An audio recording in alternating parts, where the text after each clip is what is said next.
All right, so Dragon Ball Z, the entire saga, like not just the first arc, but like all of them all together, the entire series, was made by a Japanese individual by the name of Akira Toriyama, and he has had numerous records over the years about like how he went about doing this and how far he succeeded. See, one of the very first things about Dragon Ball Z that comes to mind is Goku and Anubis, I believe, the cloud he rides on. I hope I'm pronouncing that. Gohan, Pico, or not Pico, Piccolo, was it? Vegeta, and so basically, what Dragon Ball Z is about, in case you didn't know, was it basically takes place in like infinite universes and there's infinite possibilities, but like more importantly though, like all the stories are drawn out between the characters of like Goku, and then like you have the pre-existing universes where they take place, and then you start fighting eventually. Like once the bad guys start getting involved, it's about like power levels and how much power they have, and the resources, and it's basically like a trip on what life itself is. People themselves, their inhabitants, and all around the world. It's basically about progress, basically. All right, so here's one you probably didn't know. When Dragon Ball Z first came out, Akira himself actually stated that when he wrote Dragon Ball Z, he wanted to prove a point that you could take one idea and just expand it for an entire lifetime. Of course, there's other reasons to believe why he also created Dragon Ball Z. A lot of influence was a lot of science fiction versus, what like universal endeavors. This is one that really a lot of people don't know about, because usually when Akira talks about Dragon Ball Z, he usually mentions a lot of other films and anime. But keep in mind though, this guy was doing it like in the 80s too, like, and even to this day. So I mean, to find something that could inspire something as huge and successful as Dragon Ball Z, because there's no doubt in my mind that even if you're somebody watching this, Dragon Ball Z, even if you haven't watched all the episodes, you know how big the series is. It's huge in Japan. It still holds records in a lot of cases. As far as Japanese anime goes, when Dragon Ball Z first came out, it had records that were being held for years, and it wouldn't be until like, I think One Piece at one point beat it as far as like how many total episodes, and well, not just total episodes, but like how much it sold in the mangas. But at the same time, I think Bleach even passed it at one point. So basically my point is, like, Dragon Ball Z was like so popular by so many people. There was only very few animes, and mind you, Japan is always pushing out tons of them. Like, there were only so many people that ever came close to surpassing Akira at one point. And then, I believe Akira even took it back because just the amount of enthusiasm he had and behind the series and trilogies. Over the years, there were roughly 148, there might even be more, Dragon Ball Z video games altogether. Most of them being untranslated. I don't know how many have been translated by fans. I guess I'll have to take a look at it. But this is very interesting, actually, if you didn't know that.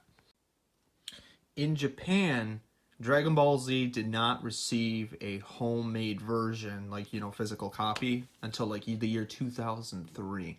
So prior to that, they were just having reruns, and I don't know exactly if there were any other alternate strategies. Because, Japan being Japan, they always find a way around these things. Can you imagine that though? Like a series that's so popular, and and mind you, Dragon Ball Z was popular even when it first came out. So like you're talking like, I think it was like 1988 it first aired, and then it came all the way like even to this day. So you're talking like 32 years ago that it's been out, and even in Japan, obviously it aired in Japan first, but at the same time though, it was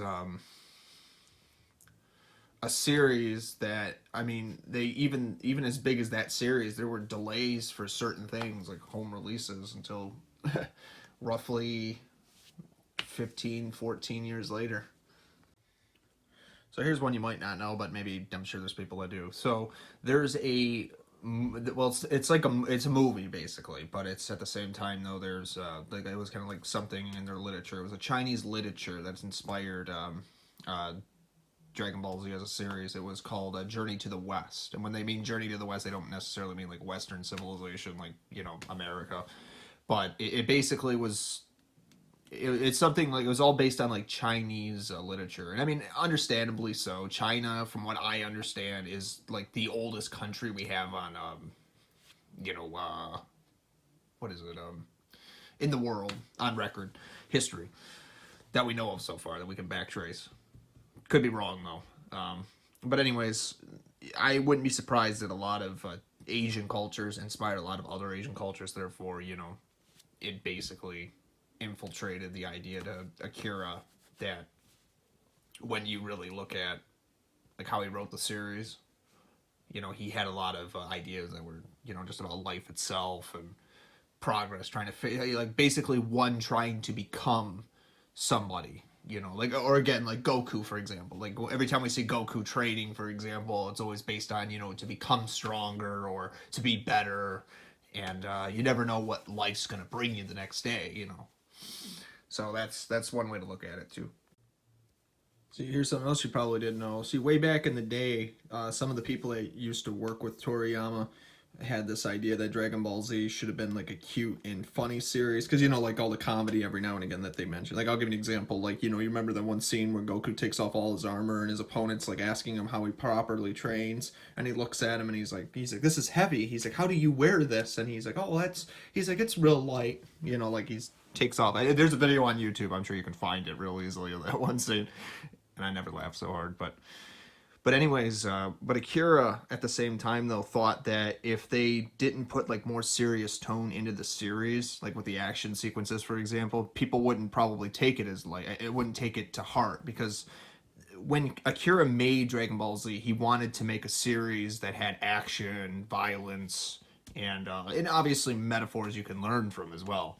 But more importantly, I mean, like if you get into the fighting sequences, you know, he wanted the characters to still have just that, you know, let's not just fight because we have to attitude. He wanted to like have like he wanted like variety, like people had like to have like their own attitudes, but at the same time though they had to have like stay true to like who they were while they were progressing at that point. I'll give you an example. Like take Hit the Legendary Assassin, for example.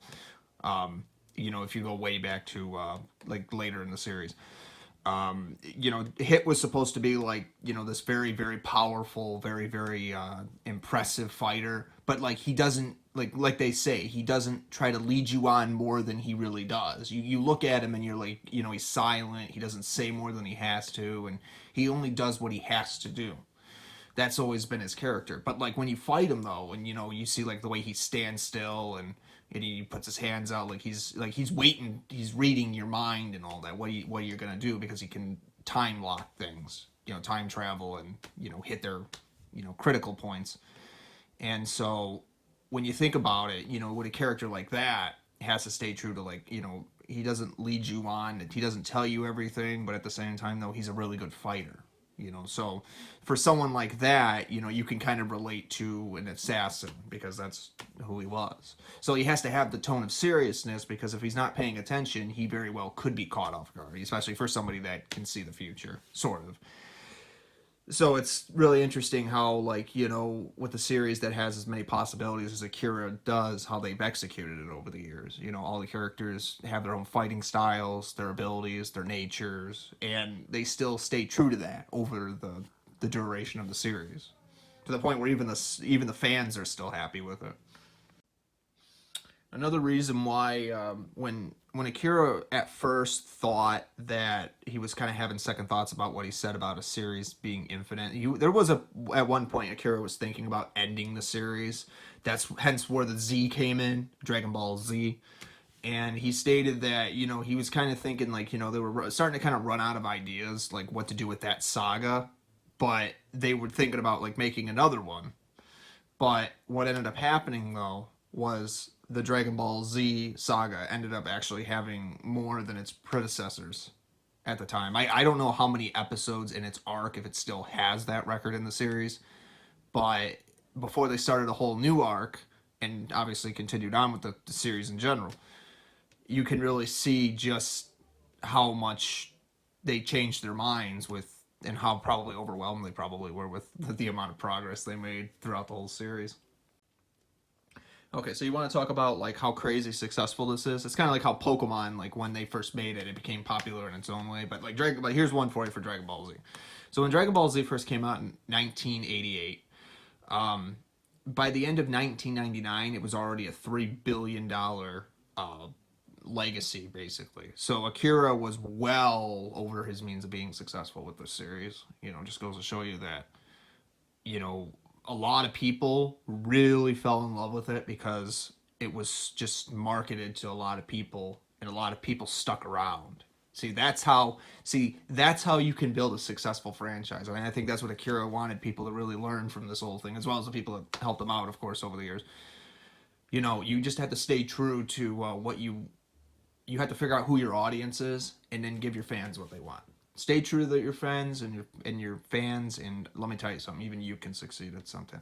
And that could be a story right there to really look back on. And then this should just blow your mind just how popular Dragon Ball Z was in the Western audience. So like, you know, back in the 90s and the 80s, I mean, but a little in the more close to the 90s, you might remember like shows like Friends and the X-Files, which were huge, like popularity wise in the Western civilizations. Friends was a comedy, and but at the same time though, you had the X-Files was just, you know, like a paranormal, like investigating like conspiracies and aliens, you know, that X-Files. And so what was really interesting was when Dragon Ball Z was like, you know, introduced to the Western civilization, it actually managed to surpass both of those. Like most people were watching Dragon Ball Z more than they were watching Friends and the X-Files, which were completely. And it's funny because like, you know, you really see like, because you got like one comedy, one suspense, and what's the other word, a mystery, and then you have like a Japanese anime that versus, you know, different genres, and just, you know, you really can see the audiences and how they market research, basically, like what people prefer over what keeps people's interest going. And here's something else you probably didn't know about Akira Toriyama himself. Dragon Ball Z would actually be the 17th thing that he would have worked on prior to 1988. So basically, there were 16 projects, series-wise, that Toriyama himself actually was credited for doing. And this was before, you know, he got involved with like games like Chrono Trigger and others. So, I mean, not just Dragon Ball Z, but Toriyama has a lot of other series out there you should totally check out, just to like really see what the man was capable of doing, you know. And it just goes to show you, even as a lesson here, that, you know, you learn one thing. They say you learn something new every day. Hence the reason I make these videos, because I want people to think about this stuff. You know, people should never be afraid to learn new things, and don't limit yourself. Because let me tell you something, you know, a lot of people love Dragon Ball Z, a lot of people love Toriyama. Who knows what else he might have done? You might actually enjoy it just as much too, because if he's willing to put that much time and effort into a series, well, what was stopping him from doing it with other series as well? So again, if you like this video, comment, rate, subscribe. If you actually get a chance to see Toriyama himself in person, you know, thank him. Just, you know, all the people for doing what they've done to make this all possible over the years. You know, support me on Patreon if you want to. You don't have to. And have a nice day. I will see you guys in the next episode. Later.